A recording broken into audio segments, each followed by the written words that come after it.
Hello दोस्तों, नमस्ते, जय माता दी। मैं अपने चैनल सोना मोदी लोकगीत, नेहा मोदी लोकगीत दोनों पे आप लोग का स्वागत करती हूँ। एक छोटा सा बहुत ही प्यारा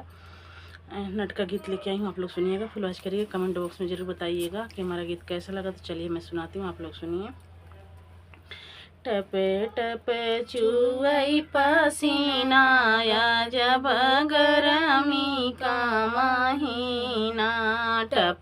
टप चुवई पसीना गजब गरमी का महीना,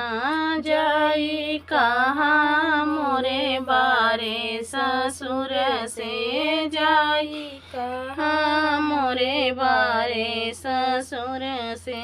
भेज दे पंखा नगीना गजब गरमी का महीना,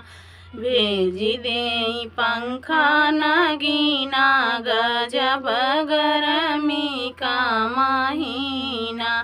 टप टप छुअई पसीना गजब गरमी का महीना, टप टप छुअई पसीना गजब गरमी का महीना, जाई कहाँ मोरे बारे जेठ से, जाई कहाँ मोरे बारे जेठ से, भेज दे पंखा नगीना गजब गरमी का महीना,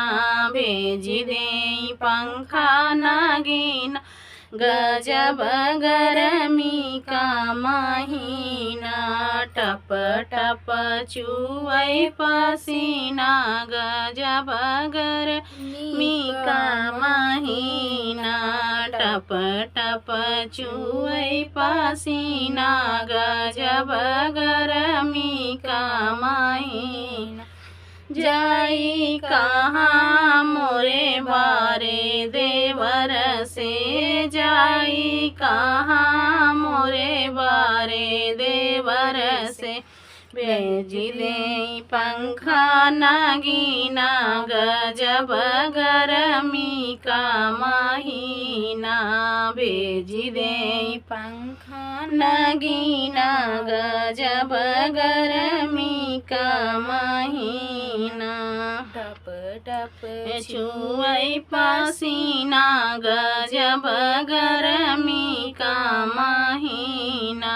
टप टप छुअई पसीना गजब गरमी का महीना, जाई कहाँ मोरे बारे बलम से, जाई कहाँ मोरे बारे बलम से, भेज दे पंखा नगीना गजब गरमी का महीना,